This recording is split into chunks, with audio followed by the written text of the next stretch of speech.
Salut à tous, je reviens rapidement pour vous faire un petit point lecture. Je ne sais pas si je vais réussir à le mettre en ligne aujourd'hui avant de repartir en vacances avec mes parents. Donc vu qu'on n'aura pas internet là-bas, du coup la vidéo risque d'être postée avec un temps de retard si je n'arrive pas à la mettre en ligne ce matin, mais bon, on va essayer quand même.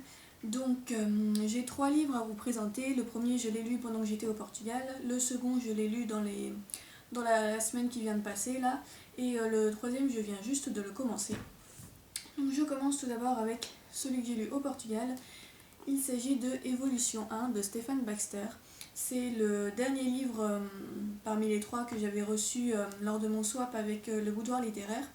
Donc il a un peu souffert pendant le voyage, je pense pas que ça se voit beaucoup ici, mais bon, il est en moins bon état que les livres que je garde habituellement, mais bon, c'est pas très grave. Ça a été une lecture que j'ai plutôt appréciée, qui m'a laissé un peu perplexe à certains moments, mais que j'ai trouvé vraiment intéressante. En fait, l'auteur entreprend de raconter un peu l'histoire de l'évolution des mammifères depuis l'époque des dinosaures jusqu'à l'arrivée des premiers êtres humains. Donc du coup ça commence à la fin de l'époque des dinosaures en fait, donc il y a 65 millions d'années. Et on suit l'un des premiers mammifères qui vivait à cette époque-là, donc c'était un tout petit truc qui ressemblait un peu à un rongeur mais qui en fait était un primate. Et donc qui va survivre à la grande apocalypse qu'il va y avoir avec la comète, etc., qui va provoquer l'extinction des dinosaures, et ainsi permettre aux mammifères de prendre un petit peu plus d'importance et d'occuper les niches écologiques qui étaient jusqu'alors réservées aux dinosaures. Donc voilà, et on va suivre en fait différentes espèces de mammifères et notamment de primates au fur et à mesure de l'évolution. À chaque fois, on va suivre un individu qui va avoir un prénom. Enfin, l'auteur va lui donner un prénom généralement en rapport avec son nom scientifique ou alors en rapport avec une caractéristique physique ou quelque chose comme ça. Et on va suivre le destin à chaque fois de chaque animal qui va engendrer les descendants qui, à la fin de la chaîne, vont donner les premiers hommes. Et en même temps, parallèlement à donc, cette histoire, cette longue fresque préhistorique, on a des petits passages qui cette fois-ci se déroulent dans le futur, où on suit quelques personnages, donc humains cette fois. Je sais plus en quelle année ça se passe, mais voilà, ça se passe assez relativement loin dans le futur, et où en fait il y a un congrès de scientifiques qui se rassemblent pour essayer de discuter des problèmes climatiques, des problèmes de l'humanité en général. Donc cette partie-là est très succincte par rapport à la partie préhistorique, donc on n'en sait pas beaucoup pour l'instant par rapport à cette histoire qui se passe dans le futur. Je pense que ce sera plus développé dans le tome 2. Là, le tome 1 est vraiment consacré à l'histoire de l'évolution des mammifères et notamment des primates. Alors la particularité de ce livre, c'est que on sent que c'est bien documenté, donc c'est assez réaliste sur pas mal de points, mais en même temps c'est quand même de la science-fiction. Donc il y a des points qui ne sont pas réalistes, qui ont été complètement inventés par l'auteur, notamment des espèces de dinosaures par exemple qu'il a inventé lui-même et qu'il inclut dans le décor en imaginant à quoi ils auraient pu ressembler, il invente un peu des nouvelles espèces qui selon lui auraient pu s'intégrer au décor de cette époque. Mais le problème c'est que à la fin, il n'y a aucune note qui nous explique comment distinguer le vrai du faux. Donc parfois, ça se voyait parce que c'était... il y avait des moments où c'était assez évident que l'auteur était en train d'inventer, mais il y avait d'autres moments où je ne savais pas trop s'il se basait sur des études scientifiques concrètes, quoi, ou s'il inventait encore des détails. Et étant donné qu'il n'y a pas d'explication à la fin sur cet aspect-là, finalement, j'étais un peu décontenancée, quoi. J'aurais aimé avoir des informations quand même qui me permettent de savoir qu'est-ce qui était vrai entre guillemets et qu'est-ce qui avait été complètement inventé. Donc ça c'est le principal défaut que je donnerais à ce livre. Après au niveau du style c'est un peu particulier parce que c'est assez... il y a des moments c'est assez grossier, alors je sais pas si c'est dû à la traduction ou pas, mais il y a des choix de termes qui relevaient vraiment du langage familier et qui me semblaient parfois un peu déplacés par rapport au récit. En fait, je voyais pas pourquoi ils utilisaient en permanence ces termes-là qui étaient un peu grossiers, quoi, alors qu'il n'y avait pas forcément besoin. Et puis, qu'est-ce que je voulais dire? Oui, il y a pas mal de passages qui sont également assez gore, avec des descriptions assez sanglantes et où vraiment on sent que l'auteur s'est un peu amusé, entre guillemets, à faire des descriptions un peu choc. Et là encore, j'étais pas forcément très en phase avec ça, on va dire, parce que je voyais pas l'intérêt. Encore une fois, je pense que ça aurait pu être décrit de façon un peu plus sobre, tout en restant efficace. Et là, je trouvais que parfois il en faisait un petit peu trop, qu'il essayait trop de rendre ça spectaculaire ou un peu violent, quoi, et que finalement ça tombait dans le vulgaire à certains moments. Donc voilà, ça aussi c'est quelque chose qui m'a un peu gênée par moments. Mais dans l'ensemble, j'ai bien aimé cette lecture parce que je l'ai trouvée intéressante. Il y a un rythme qui fonctionne bien quand même. On apprend pas mal de choses sur la longue période de l'évolution des mammifères. Et puis voilà, c'est une lecture qui m'a intéressée, qui se lit bien. Et je lirai très certainement le tome 2 qui lui va parler je crois, de l'évolution de l'humanité jusque dans le futur. Voilà, donc pour Évolution 1.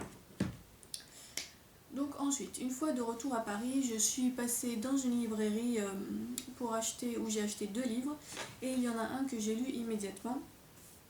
Il s'agit de Atomka de Franck Tillier. Donc le 3e tome qui met en scène Franck Charcot et Lucienne Bell. Encore une fois, c'est un petit pavé de 600 pages. Et donc encore une fois, c'est un thriller scientifique, cette fois-ci sur le thème des atomes, comme le titre l'indique, et plus particulièrement sur la radioactivité, puisque l'histoire tourne beaucoup autour de la centrale de Tchernobyl et de l'explosion qu'il y a eu là-bas, avec tous les dégâts qu'on connaît. Et ça parle pas mal aussi de la radioactivité en général, de la physique nucléaire de nos jours, voilà, de plein de choses liées à ce genre de sujet. Et donc le tout sous forme de thriller avec des meurtres, etc.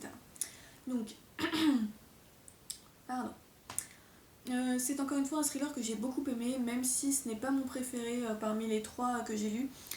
Pour l'instant, c'est celui que j'ai le moins aimé, on va dire, entre le syndrome E, Gattaca et celui-ci, puisque peut-être que le thème m'intéressait un petit peu moins, parce que c'est vrai que je m'intéresse quand même à la physique, mais disons que la biologie évolutive dans Gattaca ou les thèmes traités dans le syndrome E m'avaient plus interpellée. Et puis là, je trouve que, je sais pas, j'ai eu le sentiment que les aspects scientifiques étaient peut-être un petit peu moins présents quand même dans ce tome-là par rapport aux 2 premiers. Bon, on apprend quand même un grand nombre de choses, hein, c'est quand même très documenté, très réaliste avec beaucoup de détails, etc. Mais je sais pas, j'ai trouvé que c'était un peu moins... j'ai pas eu la même impression que sur les 2 premiers tomes, voilà. Concernant les personnages, bon, je suis toujours pas spécialement attachée à eux. J'ai même trouvé que Lucie était un petit peu agaçante dans ce tome-là.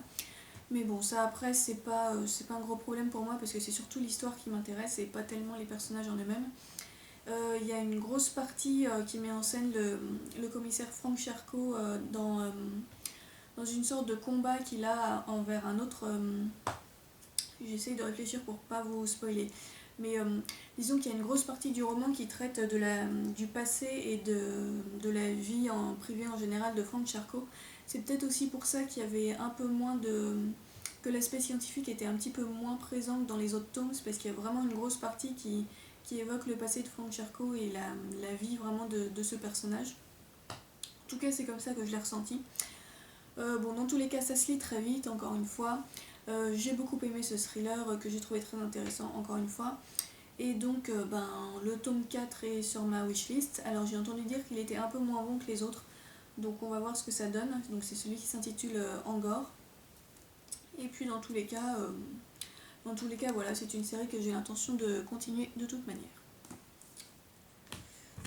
Voilà, et donc hier, j'ai commencé le 2e livre que j'avais acheté à la librairie. Donc j'en suis à la page 56, pour vous dire si je viens vraiment juste de commencer. Et c'est un livre qui va me prendre un certain temps parce que c'est un petit pavé et c'est une lecture très dense. Il s'agit d'un essai. Donc c'est Le 3e chimpanzé de Jared Diamond. Donc c'est aux éditions Folio Essai et c'est un pavé de 700 pages. Voilà, donc 56 pages sur 700 pages, c'est pas beaucoup. Et d'autant que... donc c'est un essai, du coup c'est une lecture qui est assez dense. Là rien que dans les 56 premières pages, alors c'est assez redondant, l'auteur répète beaucoup ses informations, donc du coup ça aide à bien saisir le sujet, mais il y a quand même beaucoup d'infos qui arrivent en même temps. Et bon, je pense que pour tout comprendre, faut quand même avoir certaines connaissances en biologie parce qu'ils ne rentrent pas forcément toujours dans les détails. Enfin, il y a parfois où ils parlent de techniques particulières liées à l'ADN par exemple, sans forcément tout expliquer de A à Z, on va dire, pour aller plus vite. Et du coup, je pense que c'est quand même, faut quand même avoir un petit peu étudié le sujet pour vraiment bien comprendre enfin, tout ce qu'il dit, quoi. Je m'exprime un petit peu mal, là, on en est à 10 minutes de vidéo, il est temps que ça se termine. Bon, donc c'est un essai qui parle de la biologie évolutive de l'homme, donc comment l'homme est devenu l'homme en fait, à quel moment il a divergé des autres grands singes et comment il a évolué par la suite et quels sont les dangers qui le menacent actuellement du fait de sa tendance à détruire son environnement et à avoir des pulsions de destruction qu'il a un peu de mal à contrôler. Donc bon, là je vous dis vraiment les très grandes lignes, hein, mais ça recoupe beaucoup de sujets en fait à partir de cette base principale. Donc ça parle de paléontologie, de génétique, d'écologie, voilà, de biologie dans un sens assez large, et donc en tournant principalement autour des singes et de l'humanité. Donc ça a l'air très très intéressant, donc les 50 premières pages m'ont déjà beaucoup intéressée, mais ça va être une lecture probablement longue qui va me tenir peut-être jusqu'à la fin des vacances, je ne sais pas, mais en tout cas un certain temps je pense, et qui me permet de continuer à remplir mon objectif de lire plus d'essais cette année, puisque en fait jusqu'à maintenant je n'en ai lu qu'un seul, là c'est le deuxième que je lis cette année. Donc j'ai pas fait un très grand score pour l'instant, mais voilà, en tout cas je commence à m'y mettre tranquillement, on va dire. Et puis Jared Diamond, c'est un auteur qui est quand même très très reconnu pour ses essais. Il y en a notamment deux qu'il a écrits qui ont très bonne réputation, donc celui-ci et le second qui s'appelle De l'inégalité parmi les sociétés, que j'ai très envie de lire aussi. Et donc voilà, je commence par le troisième chimpanzé parce que chronologiquement ça me semble plus logique, c'est un petit peu le premier tome, on va dire. Et ben voilà, on va y aller tranquillement et essayer d'apprendre pas mal de choses. Donc c'est tout pour ce point lecture, je vais essayer de le mettre en ligne aujourd'hui et puis sinon ben, ça viendra à la fin des vacances, donc plutôt début août, non même un peu plus que début août. Et puis d'ici là je vous souhaite de bonnes lectures et ben, une bonne fin de vacances et je vous dis à bientôt, salut.